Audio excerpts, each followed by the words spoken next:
Alright, thanks for clicking on the video. This is Gulpain, just back in with a quick video.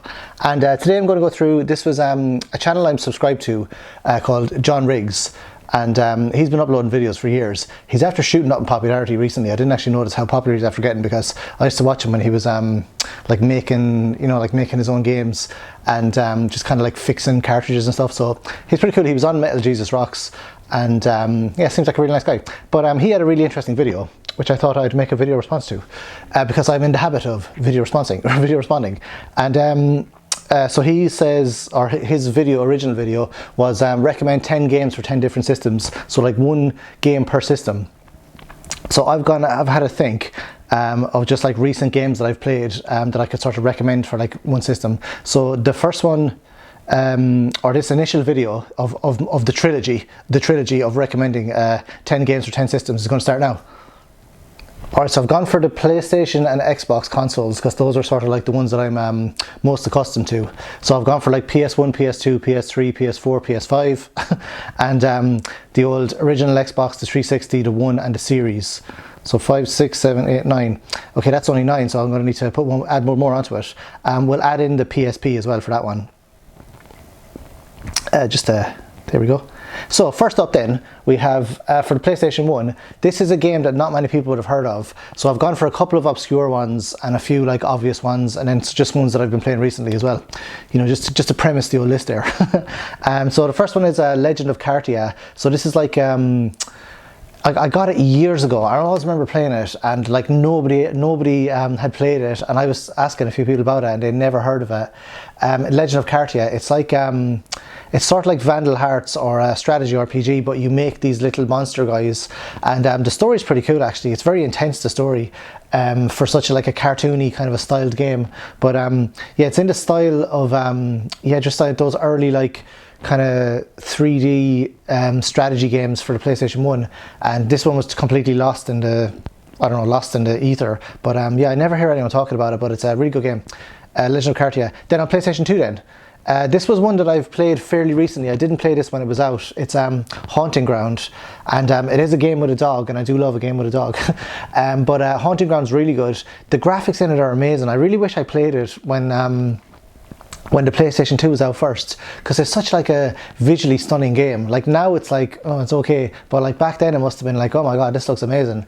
And it's very different than other games as well, because you control the protagonist, and you have to basically run away from all these kind of different, there's like 4 monster guys and you have to run away from, well, one girl, and you have to run away from them, and then you have to like solve puzzles in this big castle. I think it was Resident Evil 4, like one of the plans for Resident Evil 4, and then it turned it into Haunting Ground, I think anyway, because it looks like the character really looks like Jill. I don't know, it's pretty cool anyway. You have a little dog. And then for the PS3 then, it's a series that I've taken up recently. It's Yakuza. And for the PS3 then, Yakuza 4. So this is the best Yakuza game I've played so far, apart from Like a Dragon, which I suppose isn't really like one of the, you know, the original 7, like 0, 1, 2, 3, 4, 5, 6.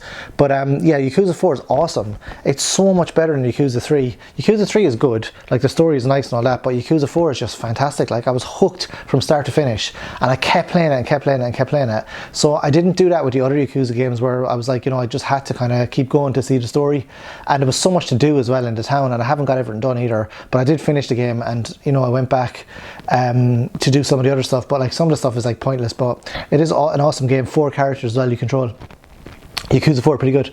And then for the PlayStation 4 then, so I've gone for a bit of a random one here, because there's quite a lot of games on the PlayStation 4 that you could recommend, but this one, I actually gave my copy to my father-in-law recently, because I was like, he's from Scotland, and I was like, this is a really good game.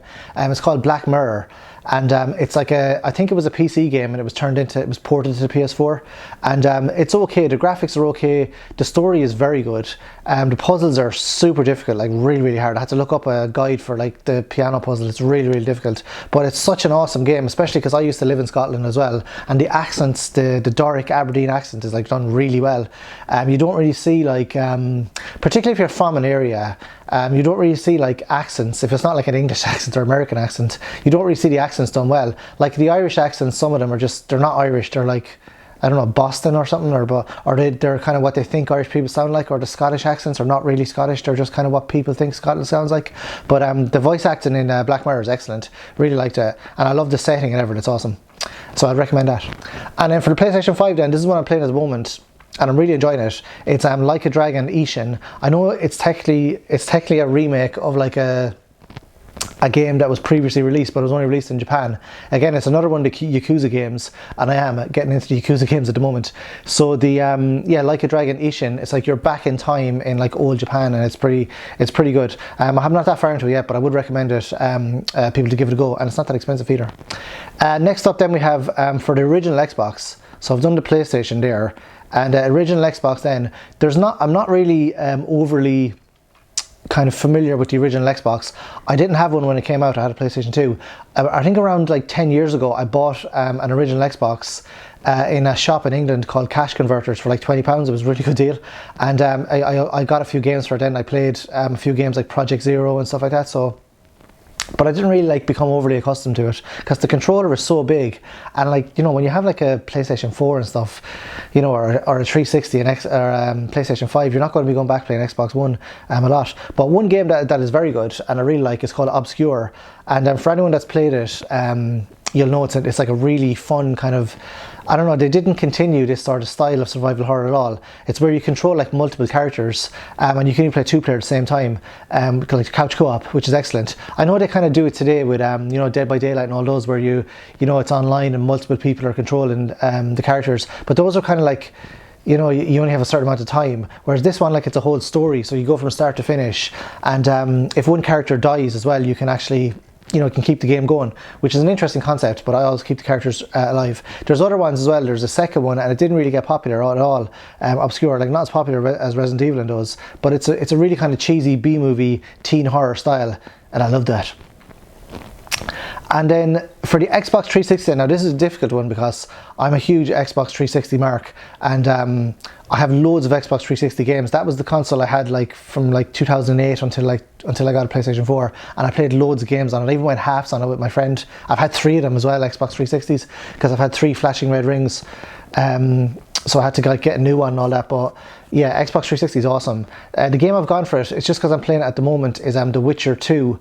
I watched the Witcher TV show on Netflix, and I loved it, and I'm reading the first book as well, and I was going to get The Witcher 3, the Wild Hunt, or whatever it's called, that one, but I wanted to start from the start and play Witcher 1, but then Witcher 1 isn't on console, it's on PC, and I'm not really that kind of, you know, a savant with PC gaming.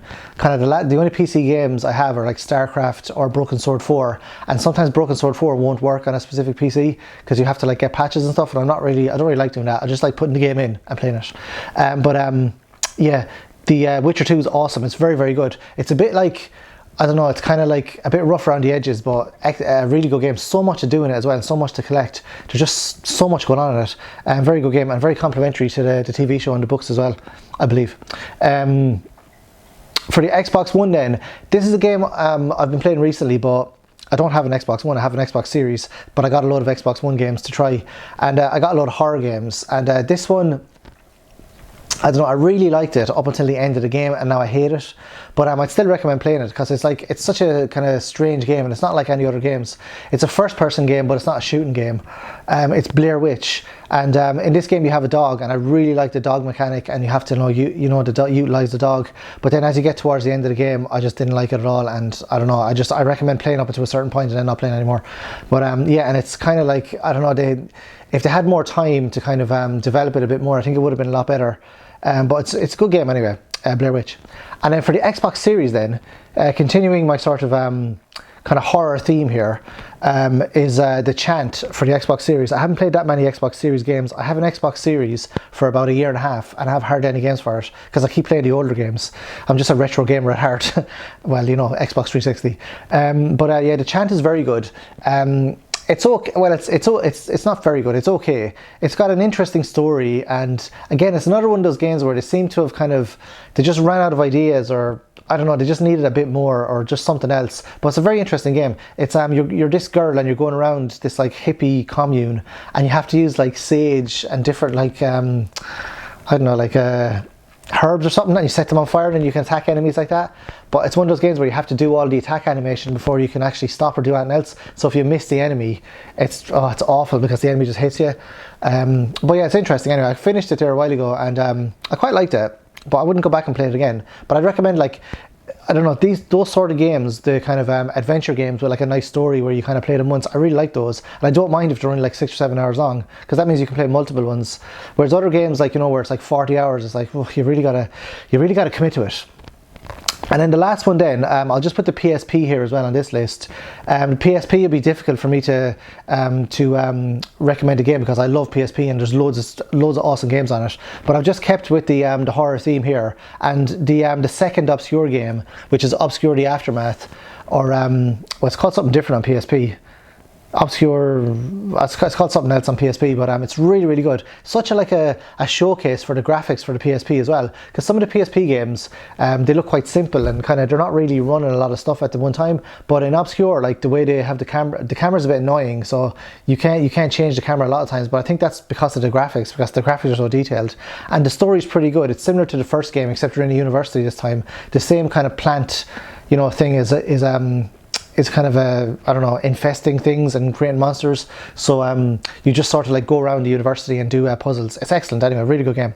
So that's 10 games for 10 systems, which is a video response to John Riggs. So let me know if you want to do a video response to this. Let me know in the comment section below, and put a link to your video or your recommendations in the video in the comment section as well. So thanks for watching. Appreciate you watching to the end. Adios.